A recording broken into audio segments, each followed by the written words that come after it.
السلام علیکم dear listeners, ہم ریڈ کر رہے ہیں صالحہ اقبال کا ناول دل رقصم، ایپیسوڈ نمبر ہے 11۔ چلیے سٹارٹ کرتے ہیں۔ پر آپ جا کہاں رہے ہیں؟ امایا آریان کی بات مکمل ہوتے ہی فوراً پوچھتی ہے۔ تمہیں جاننے کا تجسس ہو رہا ہے؟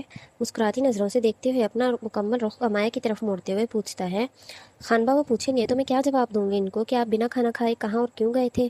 امایا آریان کے قدموں کو اپنی طرف مڑتے دیکھتے ہوئے کہتی ہے، تو تم کہہ دینا اپنے خان بابا سے، میرے پرنس سے خود پوچھ لیں، وہ آپ کو سب خود بتا دیں گے۔ آریان اپنے لبوں پر نہ چھپانے والی مسکراہٹ سجائے مایا کی آنکھوں میں آنکھیں ڈالے دیکھتے ہوئے کہتا ہے، اور کہتے ہی اسی پل حویلی سے باہر جانے کے لیے مڑ جاتا ہے۔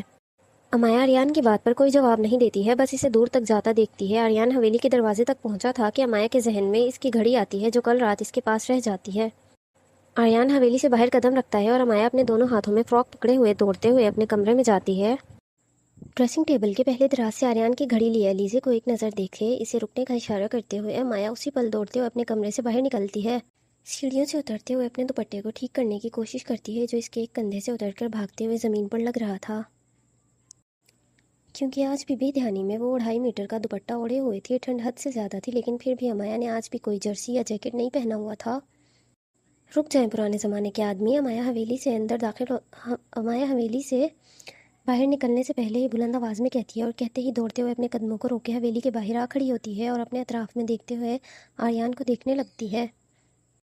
اپنے دائیں طرف گاڑی کے بجائے ایک بلیک کلر کی ریسنگ بائک پر سوار ہیلمٹ اپنے دونوں ہاتھوں میں پکڑے ہوئے جو سر پر پہننے ہی لگتا ہے کہ امایا کی آواز پر اسی پوزیشن میں کھڑا امایا کی حیران کن نظروں سے دیکھتا رہتا ہے۔ میرے ہاتھوں سے شہید ہو جاؤ گی تم اگر دوبارہ ایسا بولا تو، اپنے ہیلمٹ سے مارنے کا اشارہ کرتے ہوئے غصے میں دانت بھینچتے ہوئے کہتا ہے، مجھے تو پہلے ہی پتا تھا آپ دہشت گرد ہیں، تبھی تو انڈیا سے یہاں آئے ہیں، پر افسوس آپ کچھ بھی نہیں کر سکتے۔ امایا آریان کے سامنے کھڑی ہو کر اس کی آنکھوں میں دیکھتے ہوئے گہری سانس لیتے ہوئے کہتی ہے، اور تمہیں ایسا کیوں لگتا ہے؟ امایا کو کہتے ہوئے بائک سے نیچے اترتا ہے، کیونکہ مجھے پتہ لگا آپ یہاں کچھ نیکیاں اکٹھی کرنے آئے ہیں، مطلب اچھے کام کرنے آئے ہیں۔ تمہیں میری نیکیوں کی فکر کرنے کی ضرورت نہیں ہے، پر تم اس چیز کی فکر کرو کہ اگر میں نے تمہیں یہاں مار کر اسی وقت دفنا دیا تو تمہارا کیا بنے گا؟ امایا کی بات مکمل ہونے سے پہلے ہی آریان بول پڑتا ہے، جبکہ آریان کی بات مکمل ہوتے ہی امایا کا قہقہا ہوا میں بلند آواز میں لگتا ہے، میری بلی مجھی کو میاؤں، نہیں یہ غلط ہو گیا ہے، میرا علاقہ اور مجھے ہی مارنے کی دھمکی، واہ صد کے۔ امایا گندا سا منہ بناتے ہوئے کہتی ہے، اور کہتے ہی اپنے بالوں میں ہاتھ پھیرتی ہے، پر آپ ایسا نہیں کر سکتے ہیں میرے ساتھ۔ امایا جس ہاتھ میں گھڑی پکڑے ہوئے تھی وہی ہاتھ کمر پر رکھتے ہوئے فل کانفیڈنس کے ساتھ کہتی ہے، اور تمہیں یہ کس نے کہہ دیا ہے ریڈ روز؟ اپنی کمر پر ہاتھ باندھتے حویلی کے باہر کھڑے گارڈز کو اگنور کرتا آریان امائی کی طرف بڑھتے ہوئے کہتا ہے، آپ کی آنکھوں نے جو مجھ پر سے ہٹنے کا تو دور پلک جھپکنے کا موقع نہیں دے رہی ہیں آپ کو۔ امایا کہتی ہے کہ آریان اپنے قدم روکے اپنا گلا کھنکارتے ہوئے اس پر سے اپنی نظریں ہٹاتا ہے۔ دیکھیں آپ ہینڈسم ہیں، اتنی عمر کے ہیں، پھر بھی جوان ہیں، بڑی بات ہے، پر میں آپ کی پہنچ سے دور کی لڑکی ہوں۔ اب کی بار امایا آریان کی طرح اپنی کمر پر ہاتھ رکھے آریان کی طرف بڑھتے ہوئے کہتی ہے، میں پھر بھی تمہیں اپنی پہنچ میں بآسانی لا سکتا ہوں لڑکی، مجھے چیلنج مت کرو تم۔ زمین پر اپنے اور امایا کے قدموں کے درمیان فاصلے کو دیکھتے ہوئے ایک قدم اور مزید آگے کی طرف بڑھائے کہتا ہے، میں آپ کے دوست کی بیٹی ہوں، آپ کچھ بھی نہیں کر سکتے ہیں انکل۔ امایا چیلنجنگ نظروں سے آریان کو دیکھتے ہوئے کہتی ہے، اور اگر میں نے کچھ کر کے دکھا دیا پھر؟ سامنے والا بھی اتنے ہی مزے سے اس چیلنج کو قبول کرنے کا ارادہ کر رہا تھا، مثلاً کیا کریں گے آپ؟ امایا بڑی بڑی آنکھیں کیے تجسس و جستجو کے عالم میں پوچھتی ہے، مثلاً نکاح میری جان؟ تمہیں مجھ جیسے سے شادی کرنی تھی نا، اب تم مجھ سے شادی کی تیاری کرو۔ آریان اٹل انداز میں کہتے ہی آنکھ ونک کرتا اپنی کمر سے ہاتھ ہٹائے بائک کی طرف مڑتا ہے، اس بات پر مجھے کیا شرمانا چاہیے یا پھر ڈرنا چاہیے؟ آریان کے پشت کو دیکھتے ہوئے پوچھتی ہے، ڈرو گی تو میں تمہیں ایک سیکنڈ کے لیے بھی دیکھنا گوارا نہیں کروں گا، شرماؤ گی تو تم سے نظریں ہٹانا بھول جاؤں گا، تم خود سوچ لو کیا چاہتی ہو تم؟ مجھ سے اتنی زبان چلاتی ہو تو سمجھدار بھی تو ہوگی نا تم یقیناً۔ آریان اپنی مسکراہٹ کو ضبط کرتے ہوئے امایا کی آنکھوں میں دیکھتے ہوئے کہتا ہے، جہاں غصے کے تاثرات بآسانی نظر آنے لگ گئے تھے، یہ تو بے عزتی کر رہے ہیں آپ میری، اور بہت بڑی فیل ہو رہی ہے مجھے۔ امایا آریان کی آنکھوں میں دیکھتے ہی دل میں خود سے کہتی ہے، میں کسی سے نہیں ڈرتی ہوں، اور شرمانے والا فیچر اوپر والے نے مجھ میں ڈالا ہی نہیں ہے، سوری آپ کا پلان فلاپ ہو گیا۔ امایا اپنے دونوں کندھے اچکاتے ہوئے کہتی ہے، اور یہ لے لیں، میں چور نہیں ہوں، بس رات دینا بھول گئی تھی۔ رات کی بات کرتے ہی امایا کی آنکھوں کے سامنے وہ تینوں آدمی گردش کرتے ہیں، پر امایا گہری سانس لیتے ہوئے جلدی خود کو کمپوز کر لیتی ہے، لے لیں، اس سے پہلے میں اس کو بیچ دوں، ویسے بھی آج کل ڈیلنگ کے لیے پیسے چاہیے مجھے۔ امایا مسکراتے ہوئے کہتی ہے، اور آریان اس کو مسکراتا دیکھ کر سوچ میں پڑ جاتا ہے، کیسی آریان امایا کی طرف